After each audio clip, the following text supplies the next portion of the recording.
ఇది ఏ ప్రభుత్వం ఉంటే ఆ ప్రభుత్వం ఆలోచించాల్సిన అంశంగా నేను భావిస్తున్నాను అధ్యక్ష.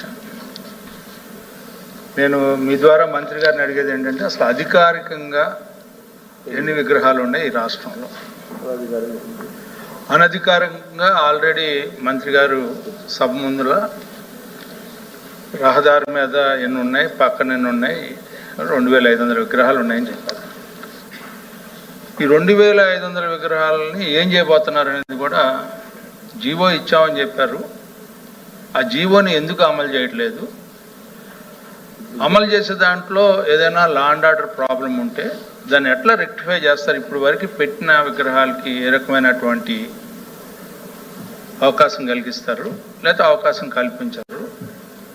నిబంధనలకు వ్యతిరేకంగా పెట్టిన విగ్రహాలైనా ఏ రకంగా వాటిని రక్షణ కల్పిస్తారు, లేకపోతే పూర్తిగా రిమూవ్ చేస్తారా?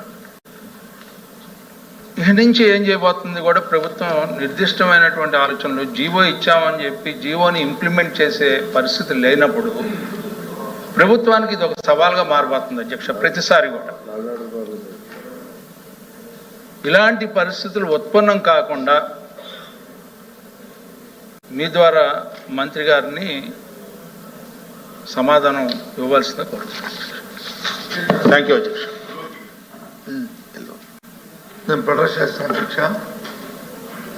ప్రశ్న సమాధానం ఎవరికి అభ్యంతరం లేదు అధ్యక్ష. ఏదంటే రాష్ట్రంలో యూనిఫామ్గా ఏ కార్యక్రమం చేసినా మేము కూడా పూర్తిగా సహకరిస్తాం.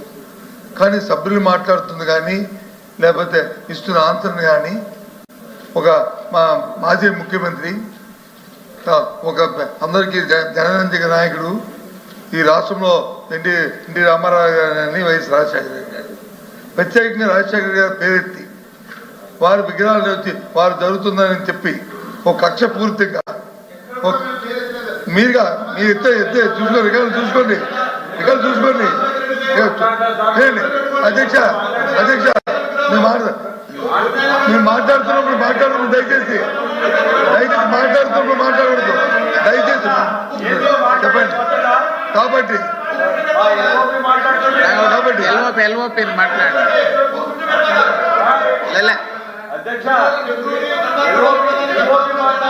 అధ్యక్ష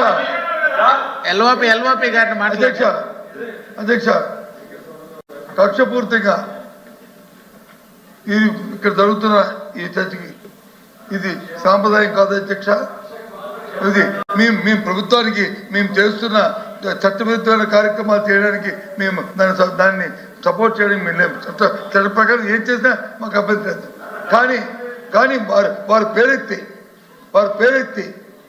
వారు మనల్ని కించపరిచేటట్లు అవమానపరిచేటట్లు ఈ సభ్యులు అడుగుతుంది కానీ మంత్రి తెలుస్తుంది. కాబట్టి దీనికి నిరసనగా మేము వాకౌట్ చేస్తాం అధ్యక్ష. మీరు ఏం చేస్తారో చూసుకునే అధ్యక్ష.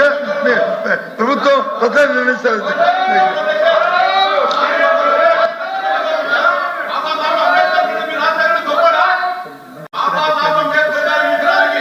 మినిస్టర్ గారు రిప్లై అయినండి. మినిస్టర్ గారు రిప్లై.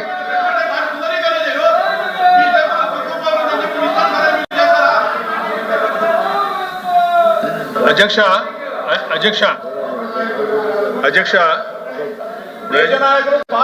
సభని పక్కగా పట్టించడానికి ఎల్ఓపి గారు ప్రయత్నించి వాకౌట్ చేశారు అధ్యక్ష. ఎందుకంటే ఇక్కడ నిధులు దుర్వినియోగం అవుతున్నాయి. సుందరీకరణ పేరుతో 2 సార్లు 3 సార్లు అక్కడ జరిగినటువంటి సంఘటనని గౌరవ సభ్యుడు సభ మొదలు ప్రస్తావించారు అధ్యక్ష. ఎందుకు ఇట్లా జరుగుతుంది? ఇంత పెద్ద ఎత్తున నిధులు పర్మిషన్ లేకుండా ఏ రకంగా ఖర్చు పెట్టారనేదే ప్రశ్న అధ్యక్ష. కానీ ఇక్కడ గౌరవ మాజీ ముఖ్యమంత్రిని తలిచారు, లేకపోతే ఇంకోటి మాట్లాడారని చెప్పి మాట్లాడి దాన్ని రాజకీయం చేయడానికి ప్రయత్నించిన ఎల్ఓపి గారు లేరు కానీ సభలో. ఇది మంచి సాంప్రదాయం కాదు అధ్యక్ష.